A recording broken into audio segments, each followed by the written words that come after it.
Tuhan bersamamu. Inilah Injil suci Yesus Kristus menurut Lukas, bab 19 ayat 45 sampai dengan 48. Lalu Yesus masuk ke bait Allah dan mulailah ia mengusir semua pedagang di situ. Katanya kepada mereka, "Ada tertulis, rumahku adalah rumah doa, tetapi kamu menjadikannya sarang penyamun." Tiap-tiap hari ia mengajar di dalam bait Allah. Imam-imam kepala dan ahli-ahli Taurat serta orang-orang terkemuka dari bangsa Israel berusaha untuk membinasakan dia. Tetapi karena tidak tahu bagaimana harus melakukannya, sebab seluruh rakyat terpikat kepadanya dan ingin mendengarkan dia.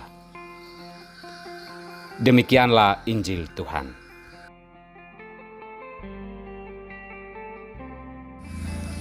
Jangan berhenti mewarta. Inilah Sampan bersama saya Pater Domi Kevi SVD. Saudara-saudariku terkasih, teruslah mewartakan sabda Tuhan. Karena langit dan bumi akan berlalu, tetapi sabda Tuhan tidak akan pernah berlalu. Dari Matius bab 24 ayat 35. Inilah alasan mengapa kita harus tetap mewartakan sabda Tuhan.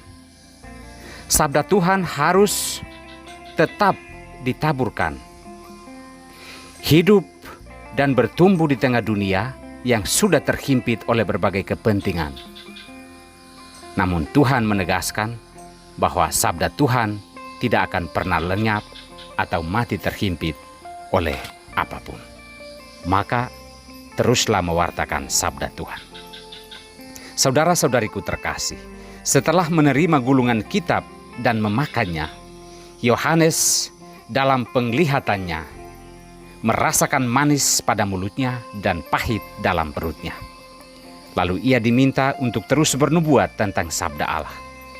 Penglihatan ini menjadi pertanda bagi kita bahwa manis dan pahitnya hidup jangan membuat hidup kita terlena atau pesimis untuk terus mewartakan sabda kebenaran Allah di tengah dunia ini.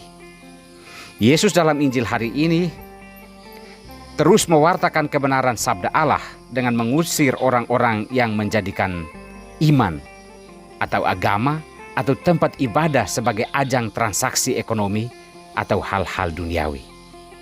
Agama yang seharusnya melahirkan keadilan dan kesejahteraan justru dijadikan tempat untuk saling memeras hidup sesama atau melakukan berbagai ketidakadilan terhadap sesama.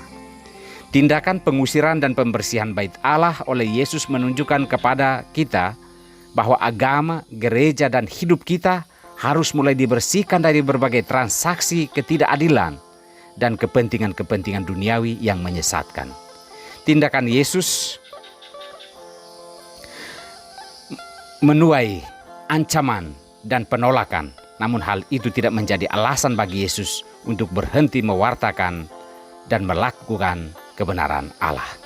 Saudara-saudariku terkasih, sabda Allah itu manis dan pahit. Namun kita tidak boleh berhenti mewartakan sabda Allah karena kemanisannya atau hanya karena kepahitannya. Sebagai pendengar sabda Allah, pahit dan manis akan tetap terasa dari sabda itu. Sebagai pewarta sabda Allah pun demikian, kita akan merasakan pahit dan manis. Namun satu hal perlu kita catat, bahwa nubuat harus terus berjalan dan jangan kalah oleh kepentingan duniawi macam apapun. Tuhan pasti menyertai dan memberkati setiap karya pewartaan sabdanya. Tuhan memberkati kita semua.